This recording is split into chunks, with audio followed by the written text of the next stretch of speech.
Oke kakak semuanya, kalau misalkan kita berkaca pada pengumuman kelulusan PDKK tahap 1, baik itu guru, nakes maupun juga teknis, bagi kakak yang dinyatakan lulus, kita mendapatkan ucapan selamat Anda lulus seleksi PDKK 2024 dan tahap berikutnya mengisi DRH. Sedangkan bagi kita yang dinyatakan tidak lulus, ini adalah mendapatkan notifikasi, maaf atas nama kita, hasil perangingan seleksi menyatakan Anda belum mendapat kuota formasi. Nah, di sini nanti kita akan mengecek yaitu bagaimanakah cara prediksi kelulusan PDKK tahap 2. Apakah nanti kita bisa lulus PDKK tahap 2 ataukah tidak? Apakah kita nanti bisa lulus PDKK penuh waktu ataukah kita akan lulus PDKK paruh waktu? Nah, di sini nanti kita bisa mengecek posisi masing-masing ya. Nanti masuk di pilihan mana. Semoga saja kita bisa lulus ya PDKK di tahun ini. Bagaimanakah caranya? Silakan simak video ini ya. Dan sebelum kita lanjutkan, bagi kakak yang mungkin baru pertama kali menemukan Crispy Channel, silakan klik tombol subscribe-nya ya dan aktifkan notifikasi loncengnya sehingga nanti jika ada video terbaru, teman-teman nggak akan ketinggalan informasi. Oke kakak semuanya, kalau misalkan kita berkaca pada pengumuman hasil seleksi PDKK tahap 1, itu kira-kira adalah contohnya seperti ini. Nah, ini kita bisa lihat di pengumuman instansi masing-masing ya, di PMD masing-masing yang dilamar. Misalkan saja di sini untuk formasinya itu adalah ada dua, yaitu ada dua formasi.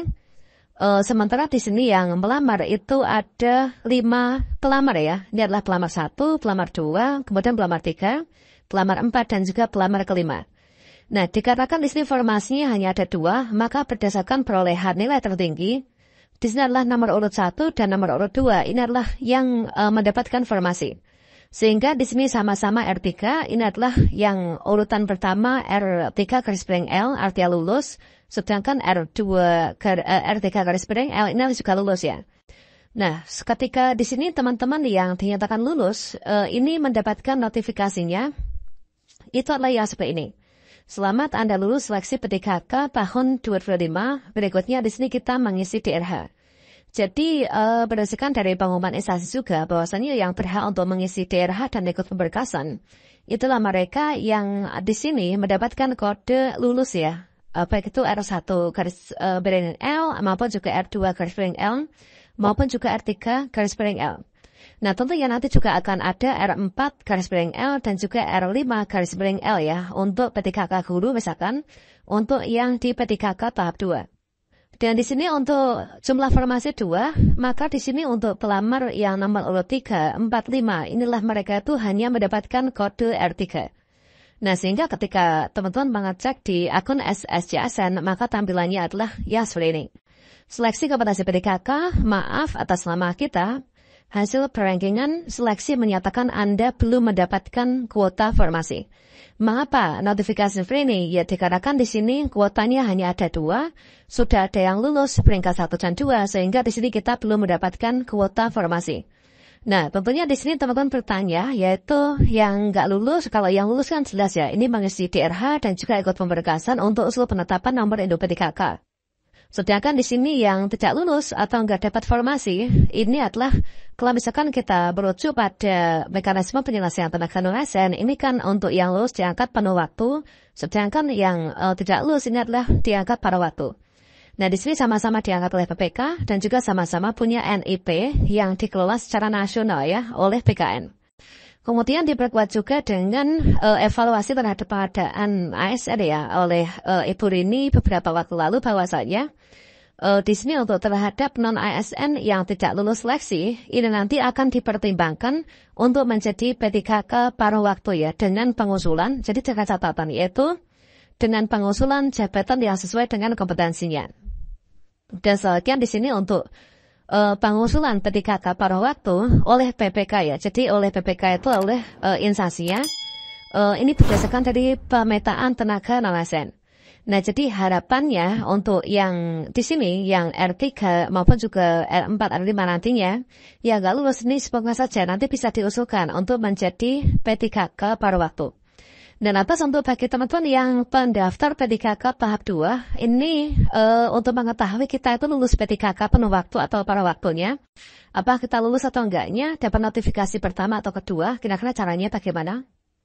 Dan caranya di sini menurut saya cukup simpel ya. Silakan teman-teman bisa dicek. Misalkan kalian mendaftar P3K guru nih. Mendaftar P3K guru. Dan misalkan di sini untuk jabatan yang didaftar nanti adalah guru ahli pertama, guru UPK. Ini adalah formasinya ini ada 5. Sedangkan ini adalah formasi ada 5. Kemudian peserta tahap 1 ini adalah hanya ada 4.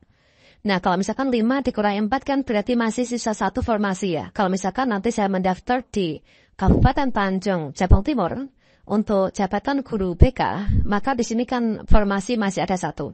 Kalau misalkan teman-teman nanti mendaftar di sini dan mendapatkan peringkat terbaik, maka sisa formasi yang 1 ini bisa didaftar.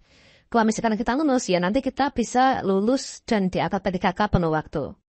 Namun kalau misalkan di sini saya mendaftar di tahap 2 itu adalah formasinya pengaplikasi perkantoran dengan formasi lokasinya adalah di sini. Ya mana di sini ternyata untuk jumlah formasi, di sini jumlah formasinya itu hanya ada 1, sedangkan pendaftar P3K tahap 1 saja ini ada 1.242. Di sini kan untuk pendaftar tahap 1, ini dari ribuan pendaftar. Ini kan yang lulus kan juga ada 1 ya. Nah ini, yang lulus hanya ada 1, R2 garis miring L, sehingga di sini untuk 1.241 pendaftar tahap 1 ini adalah mereka tidak lulus ya.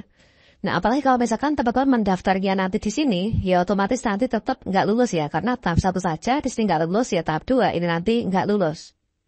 Jadi katakanlah di sini untuk contoh P3K guru misalkan yang mana di salah satu instansi sudah menyampaikan untuk sisa formasi di tahap 2, makanya sebelum kita mendaftar ini kan kita harus melihat untuk formasi yang kita daftar itu nanti apa.